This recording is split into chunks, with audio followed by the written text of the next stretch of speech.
Ko po, matagal-tagal din akong walang upload masyado at talaga namang pagkapasok na ng 2025 anong pagkakabisi, kain tayo na re. Pinalutong ko ang puwet ng manok, are nilagyan ko ng harina. Tapos ako'y gumawa ng sausawan, suka, bawang sibuyas at saka nilagyan ko ng paminta. Tapos ako'y may piniritong tambakol. Anong pagkasarap na rin kaing are mainam, Kaing nagmamadali at talaga namang tinawag na sa part-time ay malilate ay anong pagkalayo ng lugar na pupuntahan. Ay maiba ko sa pulong ay talagang hindi ko na napuntahan ang inay ngayong araw na ito at talaga namang kabit kaliwat kanan ng aking trabaho. Anong daming inaasikaso, anong dami ng kulang ang 24 oras sa buong maghapon sa buong isang araw na hindi natatapos ang mga trabaho, mainam iyon. Ay ano gang balita ng mga kaulam? Talaga namang 2025 na sana naman tayo mga kaulam ngayon medyo madali-dali na ang ating mga buhay-buhay.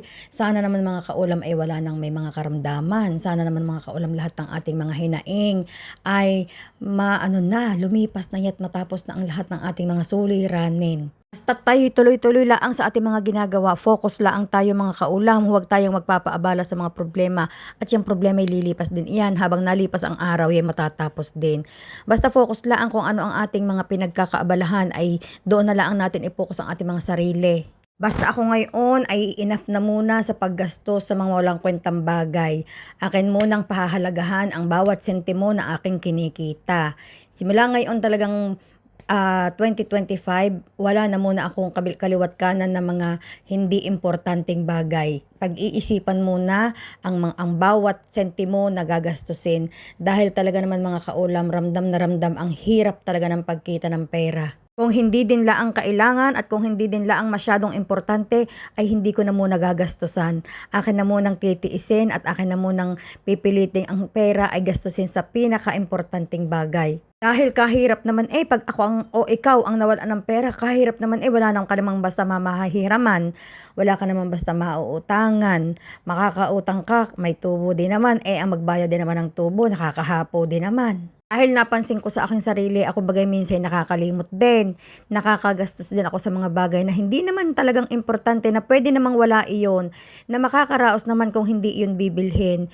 Ngayon talaga sinabi ko sa aking sarili, pag-iisipan ko muna lahat sa mga oras bago ako bumitaw talaga ng pera. At talaga naman mga kaulam, habang ang tao pala ay naedad, ay madali palang makaramdam ng pagod. Habang ang tao pala ay naedad, ay mahirap na palang, hindi na pala pwede yung palagi nagpupuyat sa mga part-time, hindi na pala mararamdaman mo pala agad ang kakaibahan sa iyong sarili. Sinabihan ko rin ang aking asawa, naku po, magdahan-dahan sa paggastos at ari ang pinaka numero unong gastador sa lahat. Bayga ito'y bababa ng bahay. Aakyat bangabang ang mga plastik.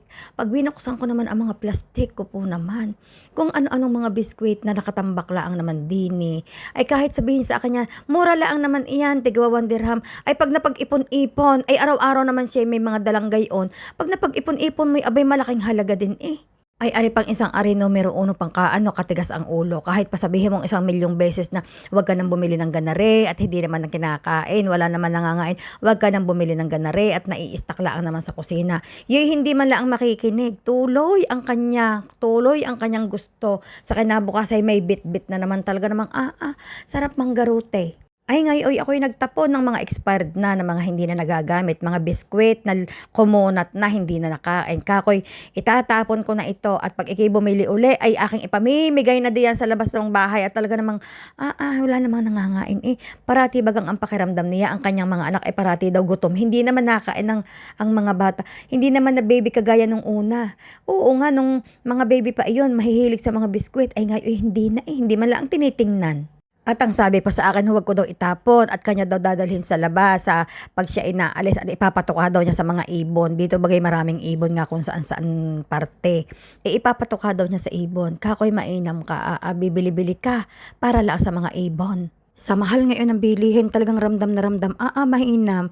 Anong higpit ng itinaas ng mga bilihin ngayon? Kahit dito, hindi lang diyan sa atin, kahit dito ay napakataas na. Dati makakabili ka dito ng isang tray na itlog, yung 30 piraso.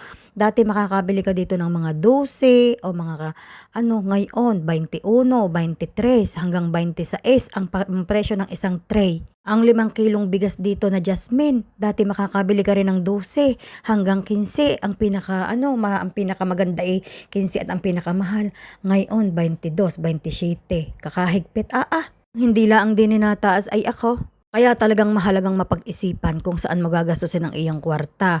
Mahalagang ma-budget ito at talaga namang minsan hindi naaabot sa dulo, hindi naaabot sa araw ng sweldo, talagang ubos na agad. Dati ang 100 dirham pag ikinamalingke, bangabang ka na, punong-puno ang trolley. Ngayon, 2 maliit na plastic na lamang, kasya na ang 100 dirham mong pinamili. At iyan din naman ang mga daing na naririnig ko sa atin. Dati nga daw ang 2,000 piso pag ikina-grocery marami ka ng bitbit pa uwi ng bahay. Ngayon nga daw ay iisang plastic na maliit na kaya ng bitbitin ng bata. Talaga namang nakakapaisip nga kung bakit nga nagkagayon na nga. Kaya naman talagang dapat kaunting higpit ng sinturon ngayon, mainam. At syempre hindi lang naman doon naikot ang ating bayarin. Hindi lang sa pagkain, hindi lamang sa mga paggamit sa kusina, ay ang ating mga kuryente. Ang lahat marami tayong, hindi lamang iyon doon, hindi lang doon iikot ang ating pera. Ay kung hindi nga tayo magdidisiplina ng kaunti sa paggastos, ay talagang sa dulo ay tayo din lang talaga ang mahihirapan.